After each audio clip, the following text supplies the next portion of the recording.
Evangelho segundo o Espiritismo, capítulo 17. Sejam perfeitos. O homem de bem. Item 3. Pai, me dá a força de resistir às sugestões dos espíritos maus, porque cada imperfeição minha é uma porta aberta à influência deles. Como saber se a gente está no caminho de se tornar uma pessoa de bem? Estamos estudando a nossa própria imperfeição?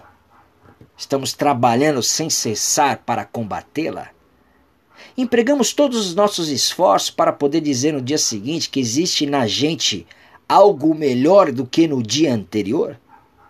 Somos tolerantes com as fraquezas alheias? Respeitamos a opinião dos outros e não ficamos aborrecidos quem não pensa como a gente? Sabemos que todas as nossas dificuldades, todas as nossas dores, todas as decepções são provas ou expiações e aceitamos sem julgamento, sem reclamação, sem questionamento. Meus amigos, ser uma pessoa de bem não é fácil e exige da gente muita renúncia, muita dedicação, muita disciplina e muita coragem. Quantas lágrimas, quantos desequilíbrios, quantos desentendimentos seriam evitados se a gente primeiro interrogássemos a nossa consciência e não a do outro, sobre os nossos próprios atos, porque a pessoa de bem pensa primeiro no outro antes de pensar em si. A verdadeira pessoa de bem questiona sua própria consciência sobre seus próprios atos. Pergunta a si mesmo se não violou as leis de Deus. Faz os outros tudo o que gostaria que os outros fizessem para ele. Tem fé em Deus. Sabe que nada acontece sem a sua permissão.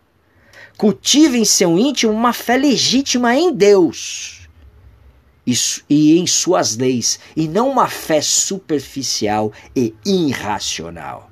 Não tem ódio, nem rancor, nem desejo de vingança. Perdoa e esquece as ofensas e apenas se lembra das coisas boas daquela pessoa, porque sabe que será perdoado assim como perdoou. É tolerante com as fraquezas alheias, porque sabe que ele mesmo tem necessidade de tolerância e vai se recordar sempre as palavras do Senhor Jesus. Aquele que tiver sem pecado, atire a primeira pedra. Muito bem, meus amigos, parece difícil, né?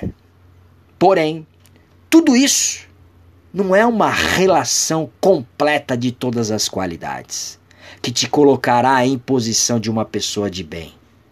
Mas se a gente se esforçar, se a gente se dedicar, se a gente cultivar em nossos corações o primeiro mandamento, que é amar a Deus acima de tudo e de todos, estaremos no caminho que conduz às demais virtudes. Porque todas essas qualidades que mencionamos é apenas papinha de neném. Tem muito, mas muito mais para a gente conquistar. O caminho é árduo e longo, individual e intransferível. Mas é no mérito que você ocupará um lugarzinho no céu. Se você só estiver disposto a realizar o que é fácil, a vida será difícil. Mas se concordar em fazer o que é difícil, a vida será fácil. Se você ouviu essas palavras, apenas diga obrigado.